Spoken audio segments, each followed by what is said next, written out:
Bienvenidos a esta lección divina. Vamos ahora a tomar el capítulo 8 del libro de Job. A esta lección divina la titulamos Trayectoria necesaria de la justicia divina. Vamos a ponernos en la presencia del Señor, que es el lugar de la oración, pidiendo que el Espíritu Santo sea quien nos guíe en esta lección divina. En el nombre del Padre, y del Hijo, y del Espíritu Santo. Amén.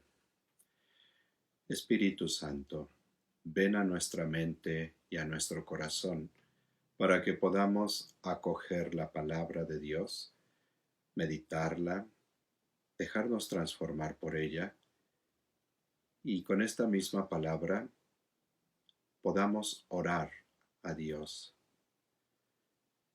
Necesitamos este diálogo. Dios nos habla en su palabra y nosotros le respondemos en la oración. Sé tú el que nos acompañe en todo este proceso. Espíritu Santo, fuente de luz, ilumínanos. En el nombre del Padre, y del Hijo, y del Espíritu Santo. Amén. Vamos a realizar el primer paso de esta lección divina, que es leer atentamente el texto. Recordemos, desde esta primera lectura, vamos a tratar de encontrar los detalles que el texto mismo contiene. Pongamos mucha atención a esta lectura. Síganla ustedes también en su propia Biblia. Bildad de Suaj respondió así: ¿Hasta cuándo hablarás de ese modo, con palabras como viento impetuoso? ¿Puede él torcer el derecho, retorcer Shaddai la justicia? Si tus hijos pecaron contra él, ya los puso en poder de su delito. Pero si buscas solícito a él y diriges tu súplica a Shaddai, si eres intachable y recto, de inmediato velará por ti, te devolverá tus legítimos bienes. Tu pasado será una miseria comparado con tu espléndido futuro. Pregunta, si no, a pasadas generaciones, medita en la experiencia de sus mayores. De ayer somos nosotros, nada sabemos. Nuestra vida en la tierra pasa como sombra, pero ellos te instruirán, te hablarán con máximas sacadas de la reflexión. ¿Brota el papiro fuera de la marisma? ¿Crece el junco fuera del agua? Todavía verde sin ser cortado antes que cualquier hierba se agosta. Así acaba quien se olvida de él. La esperanza del impío fracasa. Su confianza solo es un hilo, una telaraña, su seguridad. Se apoya en ella y no aguanta. Se agarra a ella y no resiste. Lleno de savia a pleno sol. Sus renuevos brotan por su jardín. Se enredaban sus raíces en la roca. Vivía agarrado al tapial. Pero lo arrancan de su sitio y éste le niega: jamás te he visto. A eso le conduce su alegre vida, pero otros otros de la tierra brotarán. Pero él no rechaza al honrado, ni echa una mano al malvado. Todavía puede llenar tu boca de risas, tus labios de júbilo. Tus enemigos se cubrirán de vergüenza, la tienda de los malvados desaparecerá. Palabra de Dios.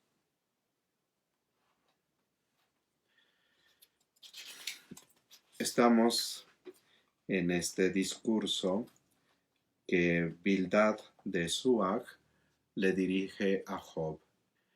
Bildad es el segundo de los amigos de Job. Hemos escuchado hablar a Job en el capítulo 3. Después hemos escuchado a Elifaz y la respuesta que Job le da. Y ahora viene a escena, aunque ya estaba en la escena, pero habla Bildad.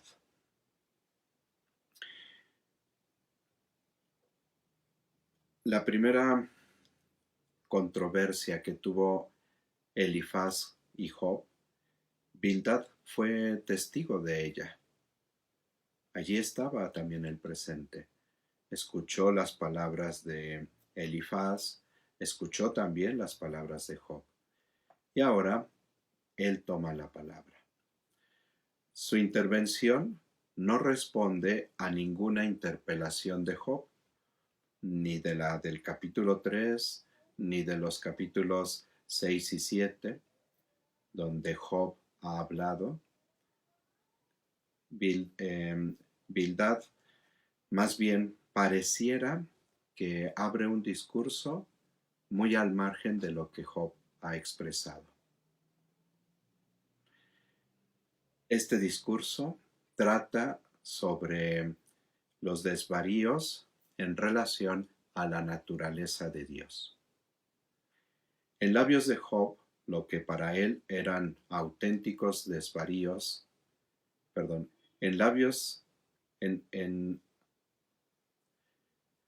cuando usa en el versículo 1, respondió así, no implica que Job se haya dirigido a él preguntándole algo.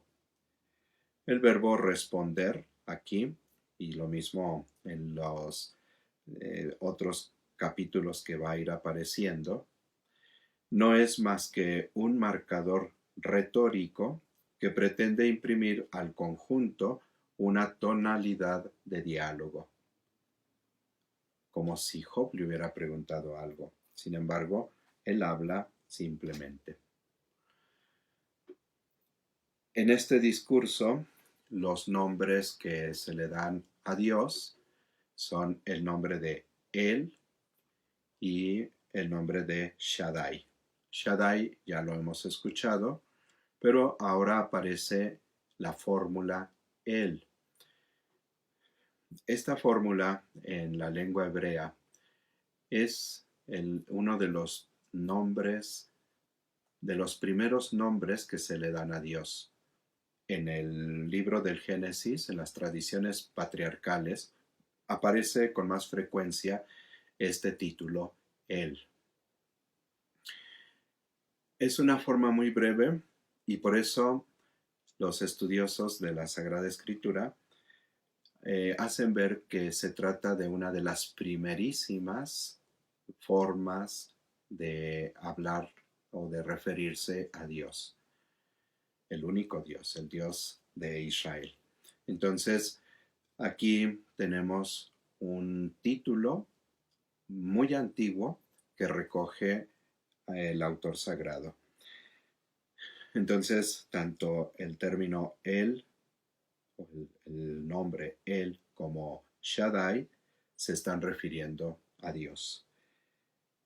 Por ejemplo, en el verso 3 dice, ¿puede Él torcer el derecho?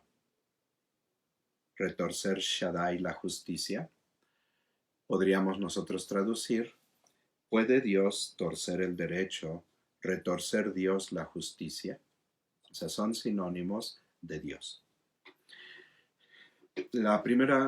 Este discurso de Bildad se divide en 4 partes. Tenemos los versículos 2 al 7, la primera parte, los versos 8 al 13, la segunda parte, del 14 al 19, la tercera parte, y la última parte, del 20 al 22. La primera parte, donde se expone de manera genérica la teoría tradicional de la retribución, ya nos estamos familiarizando con esta teoría tradicional de la retribución, se compone de una interpelación, el verso 2. ¿Hasta cuándo hablarás de ese modo con palabras como viento impetuoso? Luego viene una afirmación en forma de pregunta retórica. ¿Puede Dios torcer el derecho, retorcer Dios la justicia? Es una pregunta retórica porque está formulada precisamente como pregunta, pero ya el lector sabe la respuesta. O sea, Dios nunca va a torcer el derecho, nunca va a cometer alguna injusticia.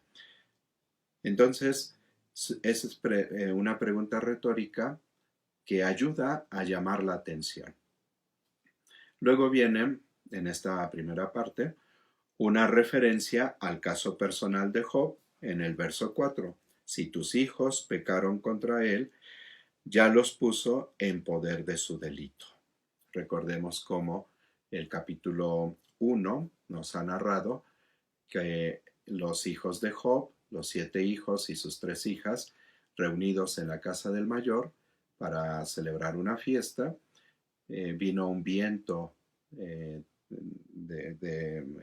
viento impetuoso que derribó la casa y murieron todos los hijos de Job allí. Entonces, este verso 4 es una referencia muy específica a la situación de Job. Luego viene un recorte adversativo condicional. Pero si buscas, ahí está la partícula adversativa, pero, ¿no? Que nos está oponiendo a lo anterior. O sea, tus hijos pecaron, si tus hijos pecaron contra Dios, ya los puso en poder de su delito. Pero viene lo contrario.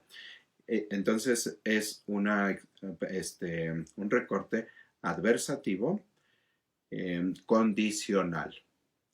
O sea, si cumples esto, entonces se va a realizar aquello. Esa es la condicional. Entonces, pero si buscas solícito a Dios, si buscas de todo corazón, con todo el interés, sin ninguna otra, sin un interés distorsionado, si te empeñas en buscar a Dios, si diriges tu súplica a Dios, si eres intachable y recto, ha dicho en el verso 4 que sus hijos pecaron. Pero si tú eres recto, si eres intachable, de inmediato velará por ti, te devolverá tus legítimos bienes. Ahí está otra vez la teoría de la retribución, en donde la mentalidad del Antiguo Testamento presentaba a Dios como quien premia al bueno y castiga al malvado.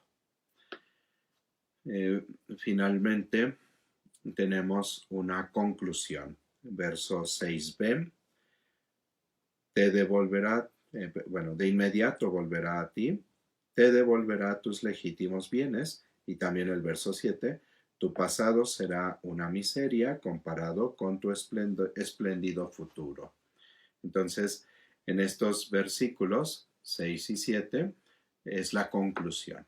O sea, se presenta primero interpelar a Job, viene la pregunta retórica para llamar la atención, se menciona la situación concreta de Job, en específico que sus hijos cometieron pecado y por eso murieron, pero ahí viene la parte que viene a contrarrestar, ¿no? El recorte adversativo condicional. Si tú haces esto, entonces Dios te devolverá todos los bienes y muchísimo más. Esta es la primera parte. Luego viene la segunda y la tercera parte. Habíamos dicho de los versos 8 al 13, la segunda parte, y del 14 al 19, la tercera parte. Estas dos partes se constituyen una argumentación de profunda raíz sapiencial,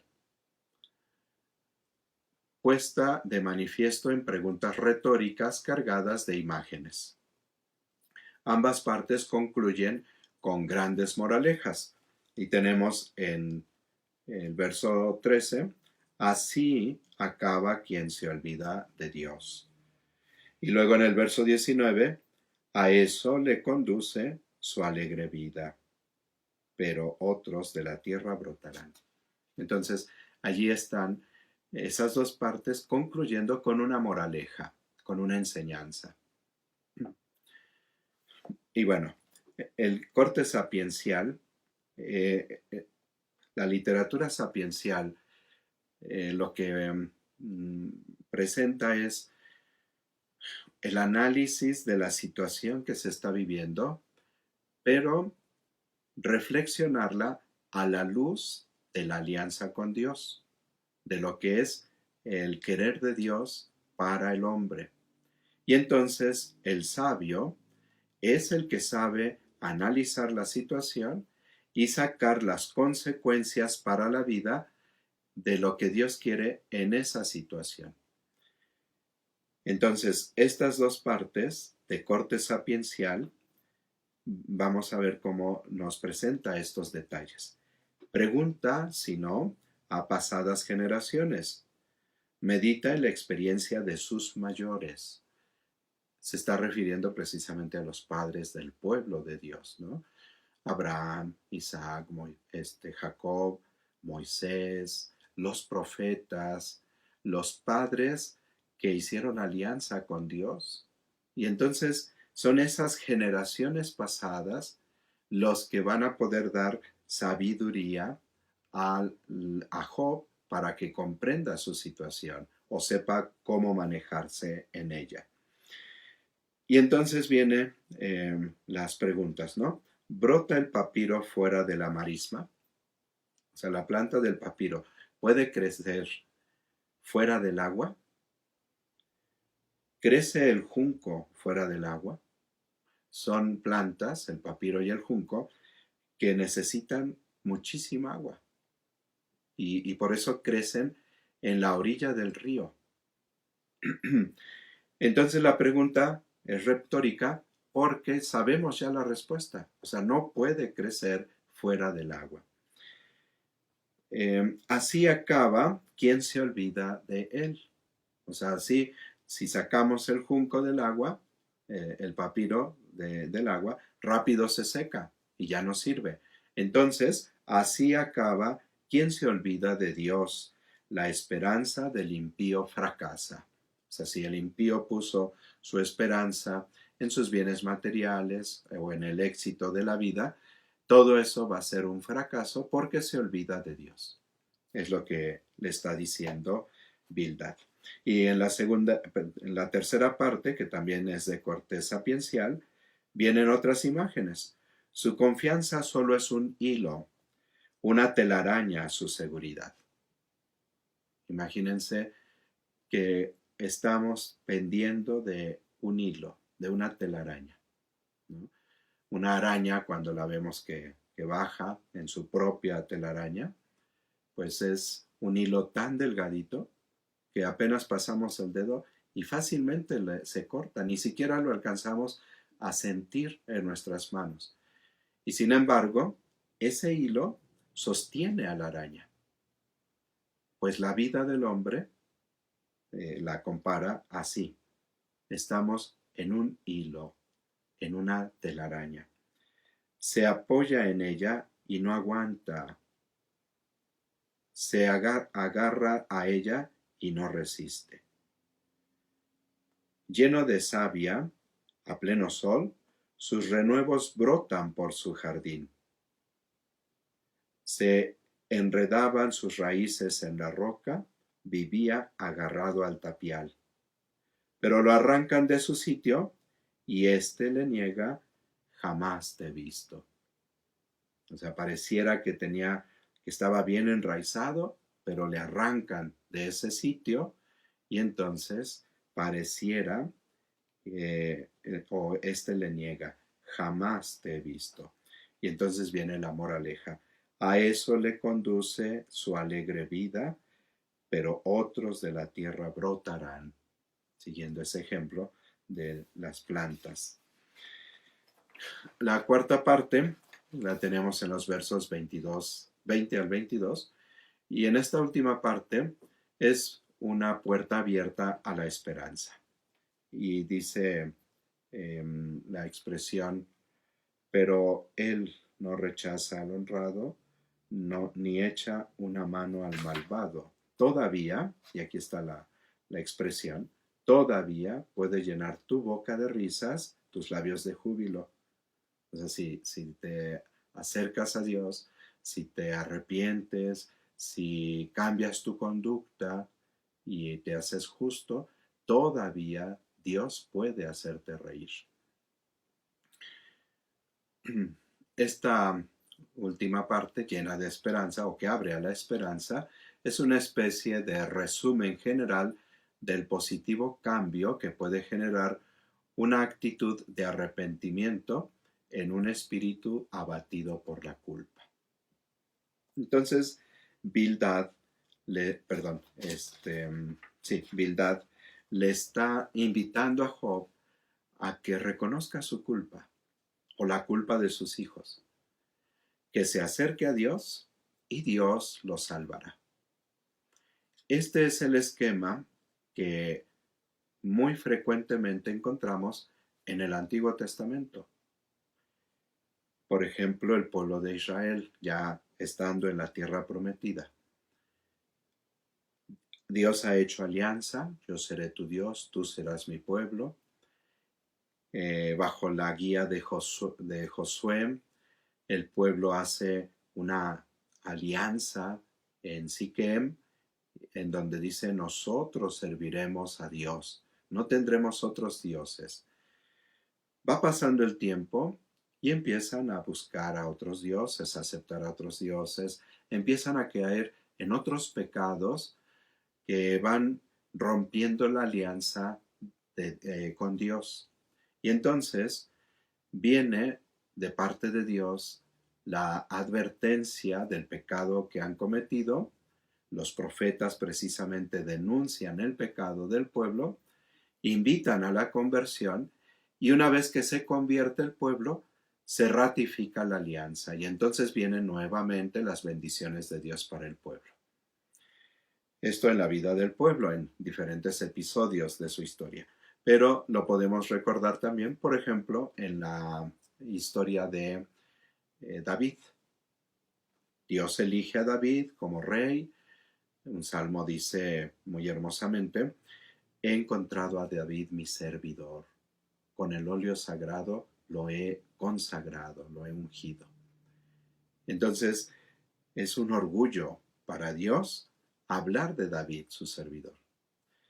Y David fue logrando grandes empresas como rey, logró extender demasiado el reino. Nunca se extendió tanto el reino como en tiempos de David. Y además, David agrada a Dios. Recordemos, por ejemplo, cuando lucha contra Goliat, como le dice David, siendo un muchacho, a aquel gigante Goliat, tú vienes con espadas y con lanzas, y yo vengo en el nombre de Dios.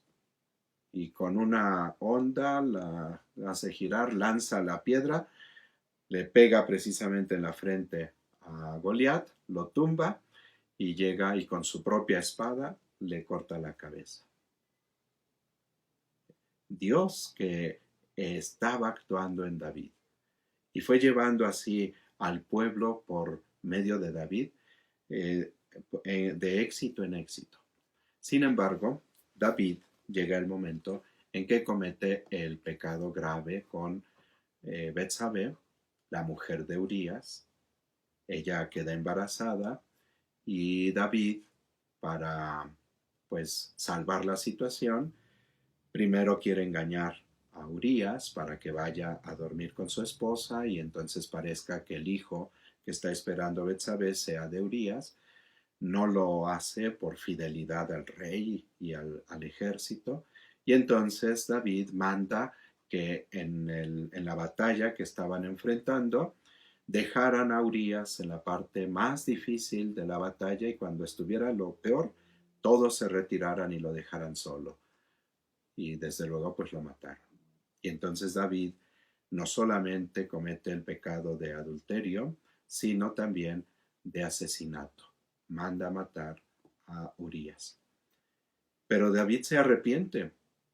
Dios le envía al profeta para que tome conciencia de su pecado, se arrepiente, hace penitencia y Dios lo perdona. Esa es la dinámica del Antiguo Testamento. Dios muestra su bondad, el hombre por fragilidad se desvía de la alianza con Dios, cae en el pecado contra Dios, Dios lo invita a la conversión, incluso manda o permite situaciones que pudieran parecer como un castigo, pero que son situaciones que le van a ayudar a la conversión al pueblo o al personaje del que estamos hablando. Dios tiene misericordia por esa, eh, pues por arrepentirse de su pecado, le perdona y le restituye a la alianza. Y esto es lo que presenta Bildad a Job. Entonces, si tú pecaste, Dios te bendijo, pero si tú pecaste o tus hijos pecaron, vuélvete a Dios y volverás a tener muchísimo más riquezas de lo que tenías antes. Este es el sentido de este capítulo 8 del libro de Job. Vamos a pasar a la meditación. La meditación reposada de la palabra. Vamos a volver a leer el texto, pero ahora con la pregunta: ¿qué me quiere decir el texto a mí ahora en esta situación? Bildad de Suag respondió así: ¿Hasta cuándo hablarás de ese modo, con palabras como viento impetuoso? ¿Puede él torcer el derecho, retorcer Shaddai la justicia? Si tus hijos pecaron contra él, ya los puso en poder de su delito. Pero si buscas solícito a él y diriges tu súplica a Shaddai, si eres intachable y recto, de inmediato velará por ti, te devolverá tus legítimos bienes. Tu pasado será una miseria comparado con el espléndido futuro. Pregunta, si no, a pasadas generaciones. Medita en la experiencia de sus mayores. De ayer somos nosotros, nada sabemos. Nuestra vida en la tierra pesa como sombra. Pero ellos te instruirán, te hablarán con máximas sacadas de la reflexión. ¿Brota el papiro fuera de la marisma? ¿Crece el junco fuera del agua? Todavía verde sin ser cortado antes que cualquier hierba se seca. Así acaba quien se olvida de él. La esperanza del impío fracasa. Su confianza solo es un hilo, una telaraña su seguridad. Se apoya en ella y no aguanta, se agarra a ella y no resiste. Lleno de savia, a pleno sol, sus renuevos brotan por su jardín. Se enredaban sus raíces en la roca, vivía agarrado al tapial. Pero lo arrancan de su sitio, y éste le niega: jamás te he visto. A eso le conduce su alegre vida, pero otros por la tierra brotarán. Pero él no rechaza al honrado, ni echa una mano al malvado. Todavía puede llenar tu boca de risas, tus labios de júbilo. Tus enemigos se cubrirán de vergüenza, la tienda de los malvados desaparecerá. ¿Qué nos dice este texto de la palabra de Dios? Las palabras de Bildad a Job se las dirige cuando él no le había preguntado absolutamente nada. Es por propia iniciativa que comienza a hablar y cuestiona a Job. ¿Cuántas veces hemos caído en una actitud semejante?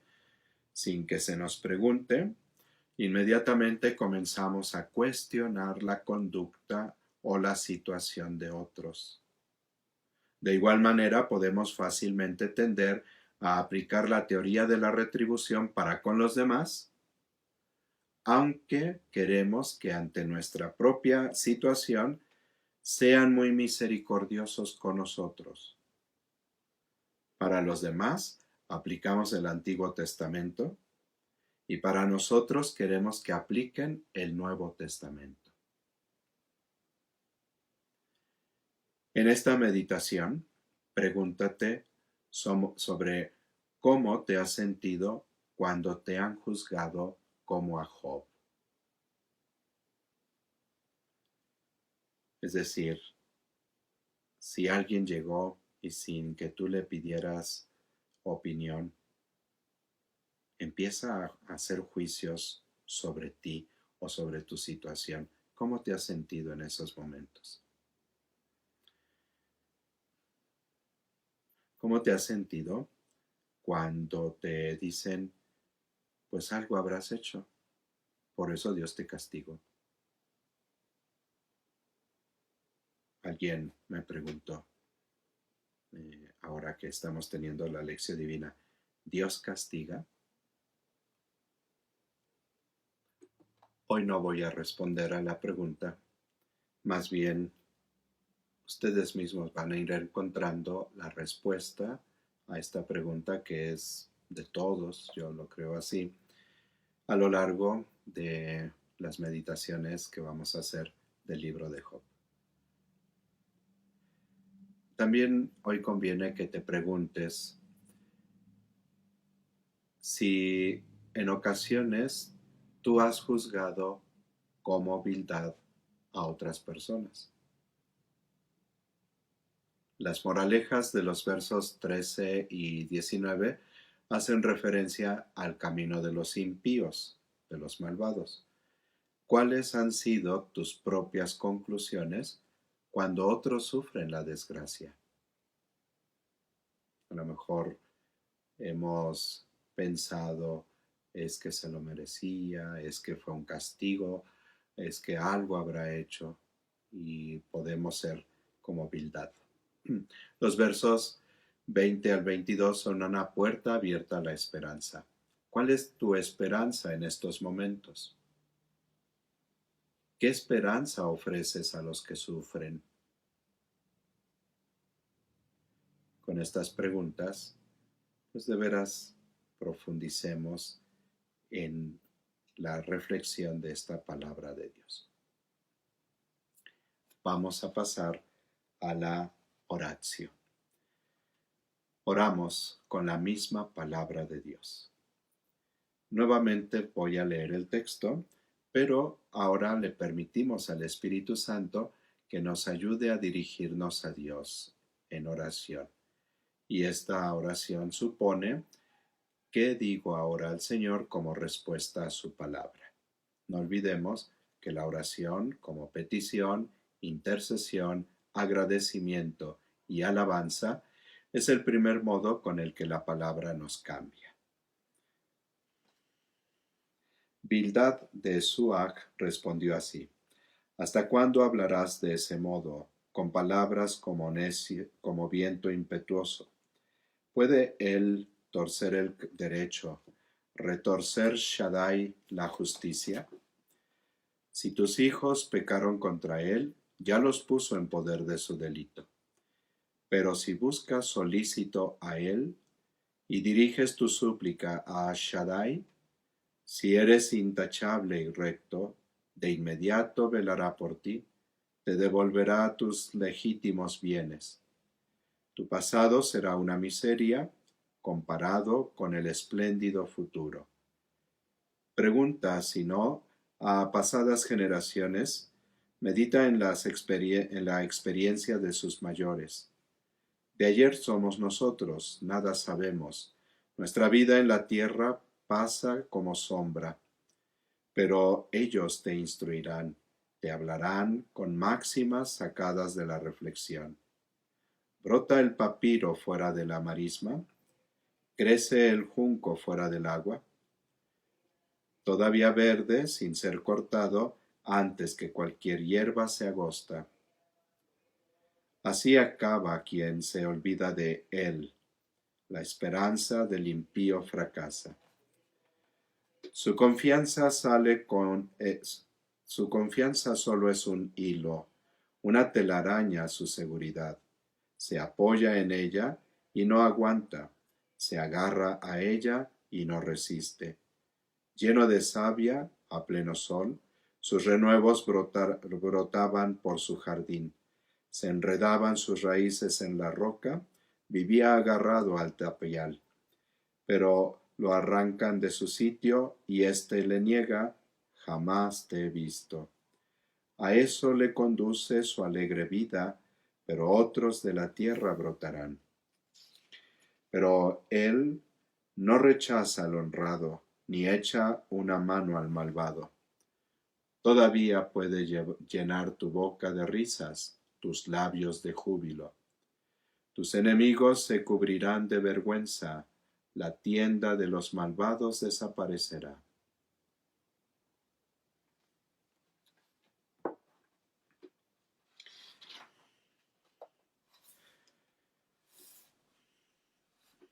Señor, hoy quiero pedirte que me ayudes para que no tenga juicios temerarios o superficiales frente a la situación de mis hermanos. Que no piense que cuando sufren es porque han sido malos.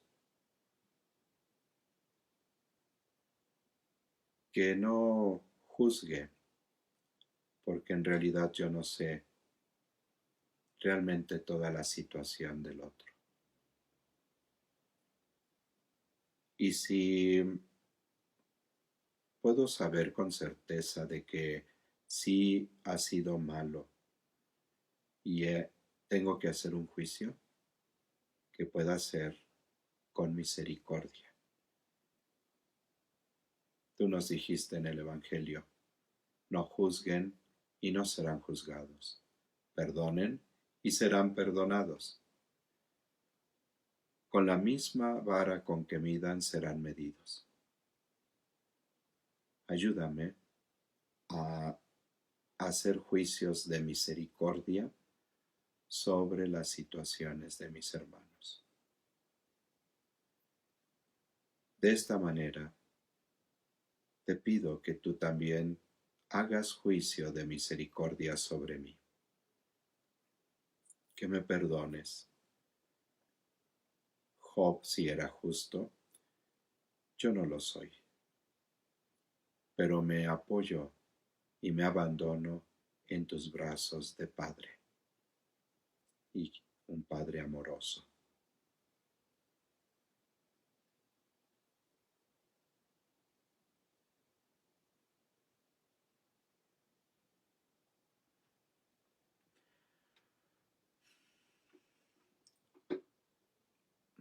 Vamos a pasar a la contemplación. Nuevamente abrimos nuestra mente al proyecto de Dios y hacemos una mirada de nuestra realidad, pero desde la perspectiva de Dios, es decir, una mirada sapiencial.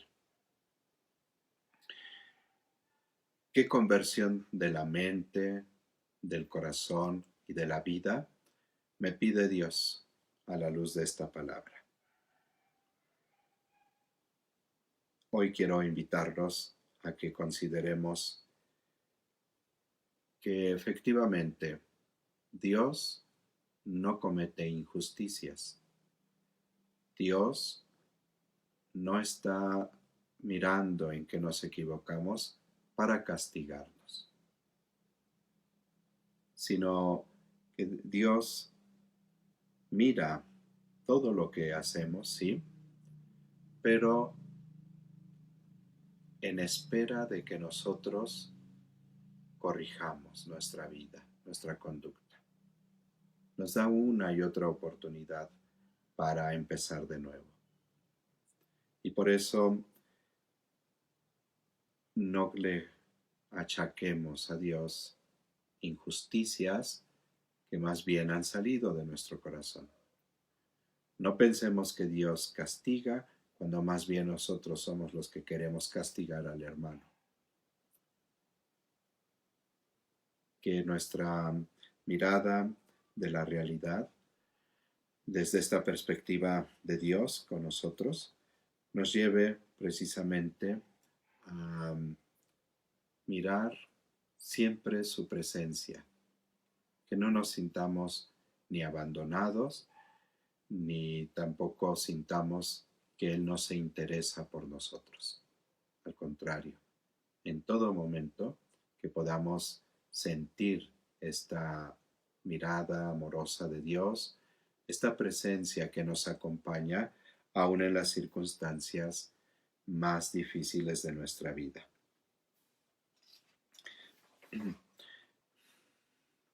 Todavía puede llenar tu boca de risas, tus labios de júbilo. Que esta sea siempre nuestra esperanza.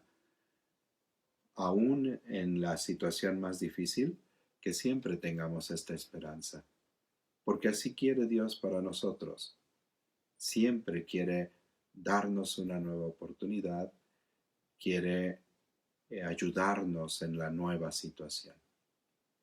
Ojalá que nuestra mirada hacia Dios vaya superando la teoría de la retribución y más bien veamos a Dios como nos lo reveló Cristo, que es un Padre de misericordia que hace salir su sol sobre buenos y malos.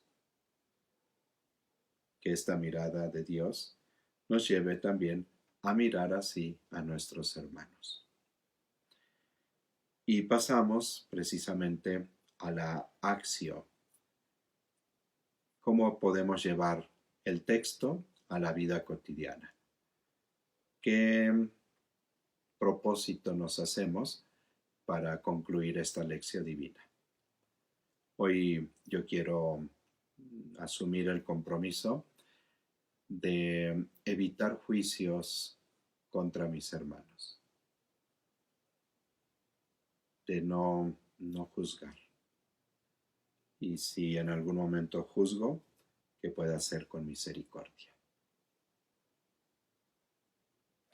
Formula también tu propósito, escríbelo y llévalo a la práctica durante todo el día.